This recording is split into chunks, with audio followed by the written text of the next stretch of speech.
Good morning, students, and welcome back. In the last lecture, we have started a new lesson, Yonomine and Busi. Busi, okay. I hope you got it. जहाँ तक मैंने explain किया था, I hope you got it. That again, I would like to revise some of the parts. Yonomine was a beautiful girl. She was admired by everybody. She was intelligent, tall, strong, and beautiful as well. She was well trained in karate. Her wish was that she would like to marry a person who beats her in the fair game, मतलब मुकाबले में आ रहा है. But her father was worried because naturally what happens is that the man looks for a wife who is good in cooking, caring, and looking after the house. And this girl, Yonomine, was a girl who had qualified in karate also. तो normally क्या होता है, लड़कों को इस तरह की लड़की ज़्यादा इतना ये नहीं करती है जो फाइटिंग वीटिंग में भी हो. तो योनामाइन का ये था कि वो ऐसे लड़कों आदमी से शादी करना पसंद करे कि जो उसे मुकाबला में हराए. तो दैट वाज एक्सेप्टेड एंड इसके वजह से काफ़ी सारे लोग फाइटर्स रेसलर सब सामने आए to fight with the, but all were defeated. The first person was at Kojo, जो डिफीट हो गया because he played a foul play. उसके बाद बाकी सभी हाथ है but they were all defeated. ना उसके बाद आता है बूशी नाम का एक जवान, बूशी खियो करके. ओके, वो भी कराटे में एक्सपर्ट था and he was a personal guard of the king of Okinawa. His friends also wished that he should marry a girl like Yonomine, and he was also desiring to get married to this girl. अभी देखते हैं क्या होता है. योनामाइन भी उसको देख के इम्प्रेस हो जाती. when he came for the fight and he looked like a real challenger. He was tall and slim, firmly on his feet, unshakable. मतलब ये था what you can say. He was, and Bushi was also confident that he will win the fight. Now let's move forward. The wrestling match began. Yonomine and Bushi bowed to each other and they began to attack each other. अब match start होता है and they started to attack each other in earnest.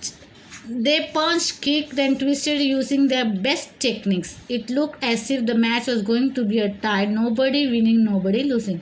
अभी जो match, this match was a tough match. Okay, यहाँ पे ऐसा था, situation ऐसा था कि ऐसा लग रहा था कि मैच टाई होगा. ना ये हारने वाले ना ये हारने, क्योंकि दोनों भी इतना मुकाबला, एक दूसरे के टक्कर का मुकाबला दे रहे थे. But at a crucial moment in the fight, Yonomine paused ever so briefly. Bushi took advantage of the moment and brought her down with a swift punch. एक टाइम था फाइटिंग के दौरान जब भी योनामाइन पॉज मतलब she wait stop for a while. उस time Bushi को क्या लगा कि ये एक मौका है जहाँ पे वो उसके पर अटैक कर सकते हैं और उसे हरा सकता है. And he did so. Yonamine father was very happy man. अभी Yonamine father was very happy because his daughter wanted to marry that type of person who would defeat her. Abhi Yonomine was defeated by Bushi, and so her father was very happy because now he will be able to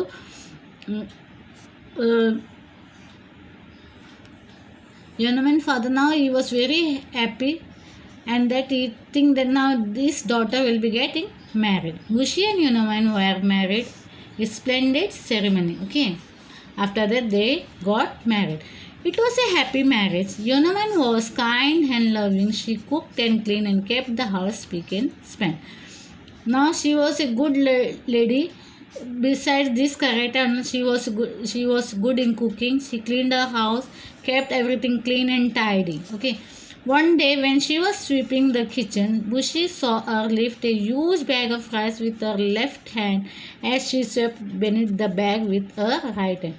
एक दिन वो ऐसा कचरा निकल, she वो sweeping मतलब कचरा निकाल रही थी. तब उसने, बूशी ने क्या देखा कि जब वो कचरा निकाल रही है तो उसने एक बड़ा ह्यूज राइस बैग जो था, राइस का बैग था, वो लेफ्ट हैंड से उठा के साइड में रखते हुए वो साफ कर रही है. He grieve thoughtfully. Is she really so strong and had I brought her down with one punch. तो अभी वो जब ये दृश्य वो देखता है कि वो एक हाथ में इतना भारी भरकम तैली उठा रही है, तो वो सोच में पड़ गए क्या वाकई वो इतनी स्ट्रॉन्ग है। Is that so she is so strong कि मैं उसे एक पंच में उसे हरा दिया। Now he started to think. कभी कभी ऐसा हो जाता है कि कुछ ऐसा घटना हो जाता है, सडनली कुछ हो जाता है तो हम एक्सेप्ट नहीं कर पाते। So he was thinking about that. One day Yonamine announce that she would like to visit her parents. I will leave in the evening and return the next day in the time to cook your dinner, she said to her husband.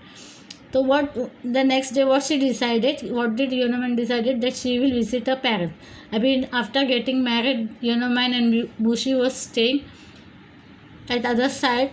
और वो natural लड़की जब भी शादी होके ससुराल चली जाती है तो फिर पेरेंट्स को मिलने की चाहत रहती है, तो आते हैं मिलने के लिए। Even Yonamine was interested in meeting our parents. तो वो बोलती है कि मैं I will leave in the evening, मैं शाम को यहाँ से निकल जाती हूँ और मैं दूसरे दिन आऊँगी the time of cooking for your dinner, मतलब जब आपको आपके लिए खाना बनाने का होगा उस वक्त मैं वापस चली आऊँगी। You really should not travel during the night. Now what Bushi is saying to her Yonamine, तुम्हें रात का वक्त नहीं बाहर जाना चाहिए। Bushi said a firmly, there are bandits about, it is just not safe for a woman to go out alone after it is dark। तो वो क्या बोलते हैं अपनी वाइफ को कि वहाँ सब लुटेरे लोग रहते जो ट्रैवलर्स को लूटते रास्ते में, तो ऐसे हाल में तुम्हें रात का वक्त बाहर नहीं जाना चाहिए। My dear husband, now what she is replying, see, my dear husband, you forget that you have married a trained wrestler, Yonaman said to him with a smile। तो अभी वो अपने हस्बैंड को बता रही है, आप शायद भूल गए कि एक ट्रेंड रेसलर से आपने शादी की, तो आप फिक्र मत करो मेरे बारे में, ऐसे बोल के वो मुस्कुरा देती। Don't forget that I threw you down flat on the ground said Bushi, you are not unbeatable. तो अभी उसके हस्बैंड क्या बोलते हैं, बुशी व्हाट इज टेलिंग, तुम ये मत भूल जाओ कि तुम्हें मैंने उठा के ज़मीन पे पटक दिया था, तो ऐसा नहीं है कि तुम्हें कोई हरा नहीं सकता है।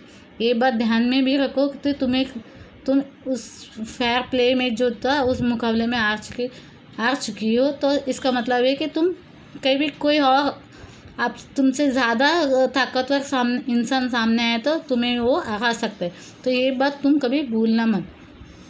What Yonaman is saying, don't worry, said Yonaman. Bandits are not as skilled as you are. I can take care of myself. Now what she is saying, ये जो लुटेरे लोग हैं ना उतने तो आपके इतने ये नहीं रहते आपके जितने काबिल नहीं है, वो मुझे हरा नहीं सकते, तो टेंशन मत लीजिए, आप ज़्यादा सोचिए मत, मैं अपना ध्यान खुद रख लूँगी।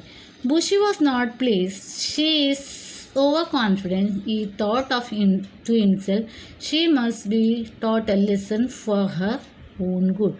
ना बुशी जो है वो थोड़ा चिंतित हो गए, अभी इस जवाब से वो कुछ भी नहीं है कि वो अंधेरे रात के वक्त वो घर से निकलेगी, तो ही वॉज नॉट प्लीज्ड। उसे लगने लगा कि ये कुछ ज़्यादा ही ओवर कॉन्फिडेंट है अपने बारे में सोच के, मतलब उसे ये लगता है कि वो कभी उसे कोई हरा नहीं सकता, वो हर इसमें प्रॉब्लम को फेस करके आगे जा सकती है, ऐसा उसे ओवर कॉन्फिडेंट है, ऐसा बुशी को लगने लगता है। तो उसे लगता है कि इसे सबक सिखाना चाहिए, ऐसा सोचे। वो सबक क्यों, वो भी उसके अच्छे के लिए, ताकि वो प्रिकॉशंस ले सके कि कल आगे चल के कुछ ऐसे परेशानी में ना गिरे कि वो उसे बाहर निकाल ना सके। तो एक सबक चाहिए, ऐसा लेसन समझ में आना चाहिए उसे। For that purpose he thought she should be taught a lesson। Now what he decided, see over here, that evening Yonaman left to walk to her father's home। As soon as she departed, Bushi disguised himself as a bandit, wearing his shabby clothes, smearing dark colors over his hand and covering his face with a scarf। He ran as fast as he could to hide behind a clump of trees at a fork on the road। ना as soon as मैंने बताया था कि वो दूसरे दिन निकलने वाले, तो as soon as Yonamine left to a father's home, what did Bushi did, वो अब डिस्गाइज, बुशी ने अपने आप को डिस्गाइज किया। डिस्गाइज मतलब अपना रंग दंग बदलना, कपड़े ऐसा अपने आप को दूसरे की तरह ये करना। जैसे अभी बैंडेड की तरह, मतलब वो लुटेरे का कपड़े वगैरह पहन के ऐसा रंग दंग अपने चेहरा सब ये कपड़े सब फटे हुए गंदे से पहना और अपने चेहरे को सब डार्क ब्लैक ये करके ताकि वो लुटेरे के जैसा दिखे। दैट इज़ कॉल्ड डिस्गाइजिंग, अपने आप को दूसरे की तरह दिखाना। तो वो अपने वो डिस्गाइज किया है, वैसे चेंज किया, अपने आप का लुक कम्प्लीटली चेंज किया। और वो क्या किया, इस कलर्स इस हैंड्स एंड कवरिंग इस फेस, इसका फेस को उसने स्कार्फ से ढक दिया, कवर कर दिया ताकि उसके चेहरा पहचानने में ना आए। और वो फास्ट भाग के एक ट्री के पीछे छुप गया। Darkness fell and he saw Yonamine approaching the fort. अभी उसने देखा कि अंधेरा हो चुका था, अभी योनामाइन वहाँ से उस रास्ते से जा रही है। Approaching the fork from where she would take a left turn to reach the father's house, मतलब वहाँ पे पहुँची जहाँ से वो लेफ़्ट टर्न लेके वो डिवाइडर की तरह रास्ते, जहाँ पे दो रास्ता अलग अलग हो जाता है वहाँ पे। ओके, तो उससे पता चला कि यहाँ तक आएगी, फिर यहाँ से वो लेफ़्ट टर्न लेते हुए अपने फादर के घर जाएगी। When she crossed the clump of trees, she jumped out from behind the trees and tried to attack her. जब वो उधर से अपने घर पिता के घर जाने के लिए लेफ़्ट टर्न ले रही थी, तब उसी ने क्या किया, पीछे से जंप करके, वो पेड़ के वहाँ छुपा हुआ था तो वहाँ से जंप करके उसके ऊपर अटैक कर दिया। Yonaman was swift and sharp in her reaction to the attack. She held her attacker by the hand and kicked him with such a force that the attacker fell on the ground. जैसे अभी पीछे से attack किया तो normally क्या हो जाता है, इंसान घबरा जाते हैं और डर जाते, हड़बड़ उठती है। पर योनामैन ऐसी एक लड़की नहीं थी, वो बहुत चपल थी। जैसे उसके ऊपर अटैक किया उसने, what she did, she attack by the, उसने अपने अटैकर को जो मतलब सामने वाले को हाथ से पकड़ा और किक किया उसे, और उसे गिरा के ज़मीन में से गिरा दिया। वो अनकॉन्शियस हो गया and that person was unconscious. Yonaman dragged him and tied him to a tree with a sash. She adjusted her backpack and set up around the corner of her father's home. अभी उसने इतने जोर से उसके पटका कि वो जो इंसान था जो अटैकर था वो अनकॉन्शियस हो गया, और उसे घसीटते हुए उसने क्या किया, उसे पेड़ के ट्रंक में उसे बांध दिया, साइड पेड़ को बांध दिया, और बाद में वहाँ से निकल जाती है अपने फादर के घर। See I taught you up to here, remaining part I will be explaining you letter.